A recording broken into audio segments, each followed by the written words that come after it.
দলের কর্মী সভা থেকে তৃণমূল নেতাদের সালিশি সভায় না যাওয়ার নির্দেশ দিলেন উত্তরবঙ্গ উন্নয়ন মন্ত্রী উদয়ন গুহ। রবিবার সন্ধ্যায় দিনহাটা ২ নম্বর ব্লকের খাট্টিমারি উপস্বাস্থ্য কেন্দ্রের মাঠে তৃণমূলের কর্মী সভায় এভাবে কর্মীদের সতর্ক করলেন মন্ত্রী। পাশাপাশি যারা বিজেপি থেকে পঞ্চায়েত ভোটে জিতেছিলেন তারা কেউ বুথ দখল করে জেতেনি, যারা মানুষের সমর্থন নিয়ে জিতেছিল। তার মানে তোমাকে যে ভোটে হারিয়েছিল তার জনপ্রিয়তা তোমার চাইতে বেশি, এটা সে প্রমাণ করল। প্রসঙ্গত, পঞ্চায়েত ও লোকসভা নির্বাচনে বুড়িরহাট ২ নম্বর গ্রাম পঞ্চায়েতে তৃণমূলের ভোট ব্যাংকে ভরাডুবি দেখা যায়। সেই কারণে এক প্রকার অঞ্চল নেতৃত্ব বুথ নেতৃত্বদের ওপর খুব উগরে দেন মন্ত্রী উদয়ন গুহ। এদিন ওই কর্মী সভা থেকে মন্ত্রী ছাড়া উপস্থিত ছিলেন দলের দিনহাটা ২ নম্বর ব্লক সভাপতি দীপক ভট্টাচার্য, অঞ্চল তৃণমূল সভাপতি দীপক বর্মন ছাড়া অন্যান্য নেতৃত্ব। এখানে আমাদের লোক আছে, নেতা আছে, কর্মী আছে, কিন্তু ভোটার নেই। এটা একটা অদ্ভুত ব্যাপার। যে মানুষগুলো আমাদের মিছিলে থাকেন, যে মানুষগুলো আমাদের মিটিং এ থাকেন,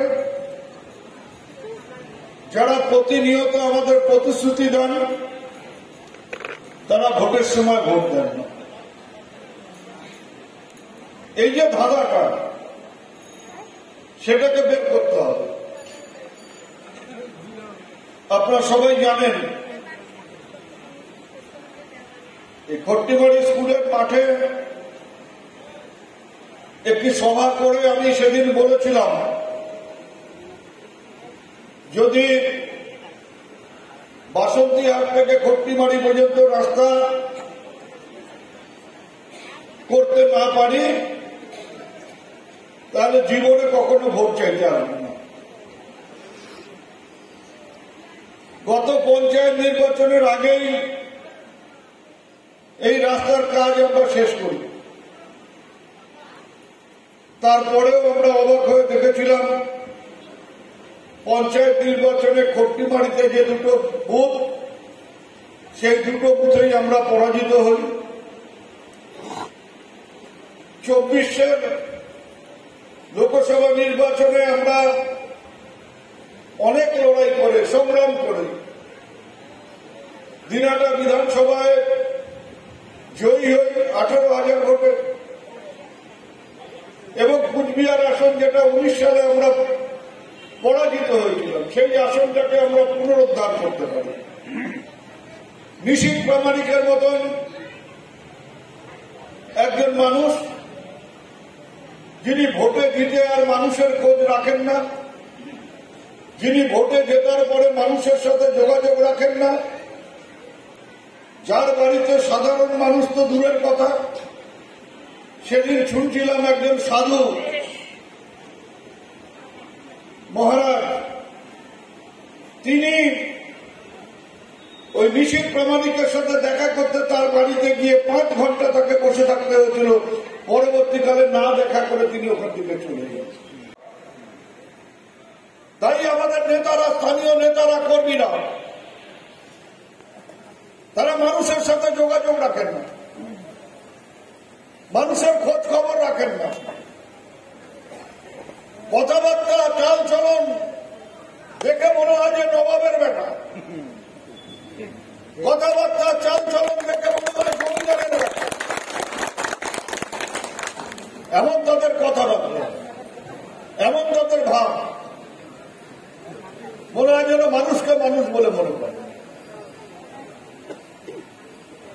আমি কারো নাম বলে বলছি না, কিন্তু এখানে এমন লোকেরা আছেন, এমন নেতারা আছেন যারা মানুষের সাথে হেসে কথাটা বলেন, পয়সা লাগে না তার জন্য।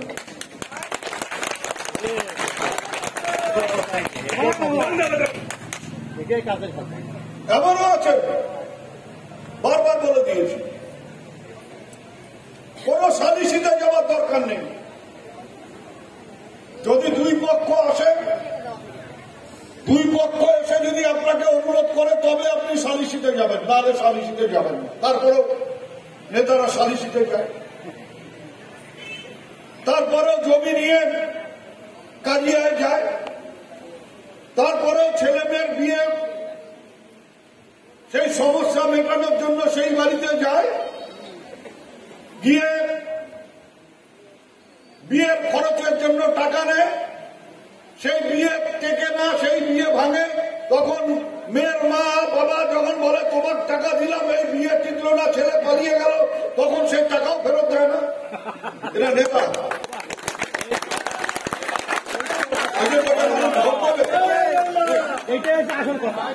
আবার সেই মহিলা আমার বাড়ি গিয়ে নালিশ করেছে বলে নেতার ঘর তার বাড়ি গিয়ে বলে মন্ত্রীর বাড়ি গেছেন, মন্ত্রী টাকা দেবে, আমরা দেবো কেন? নিজের টাকা আর দেবে মন্ত্রী। এইসব লোকের দিকে আমাদের নজর রাখতে হবে। করবেন খারাপ কাজ। মমতা বন্দ্যোপাধ্যায় এত করছেন, এত মানুষের উপকার করছেন, মানুষের কল্যাণে কাজ করছেন, মানুষ ওই তোমার ওই কাণ্ড দেখিয়া মমতা বন্দ্যোপাধ্যায়ের উপকারের কথা ভুলে গিয়ে পদ্ম ফুলে বলতে। তোমরা এক বালতি দুধের মধ্যে চোলা ফেলে দিচ্ছেন, তার ফলে দুধ নষ্ট হয়ে যাচ্ছে। আমার তোমার দরকার নাই। বিজেপির থেকে লোক নেওয়া হচ্ছে, বিজেপির থেকে নেতারা আসছে, বিজেপির থেকে পঞ্চায়েতরা আসছে, কিন্তু আমার নেতারা ওর কাছে ঘেঁষবার দেয় না।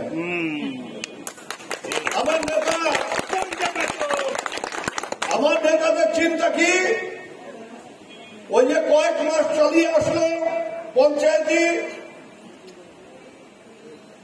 ওখানে তো বিজেপির পঞ্চায়েতকে ভাগ দেওয়া হতো না, যে হালুয়া পঞ্চায়েত আমার, তাই এলাকায় বুঝে দেওয়ানিগিরি করছে।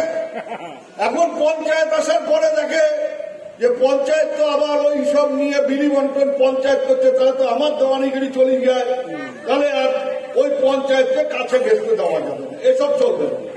যাকে দলে নেওয়া হচ্ছে তার যে গুরুত্ব,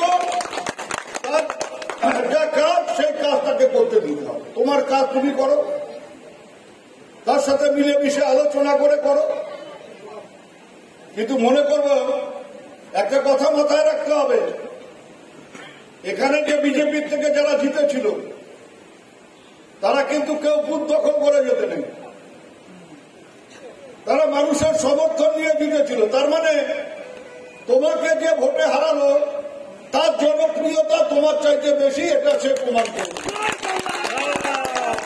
লাগাবার পরেও এইখানকার মানুষ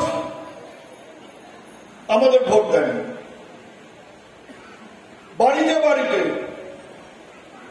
তিনি হিন্দু হন, তিনি মুসলমান হন,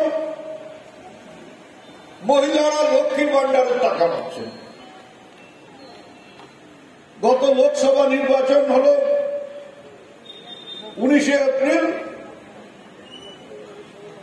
5 এপ্রিলের মধ্যে যে মহিলারা 500 টাকা পেতেন তাদের অ্যাকাউন্টে 500-র বদলে 1000 টাকা ঢুকে গেল। যারা 1000 টাকা পেতেন তাদের অ্যাকাউন্টে 1200 করে টাকা ঢুকল। তারা খুশি হলেন,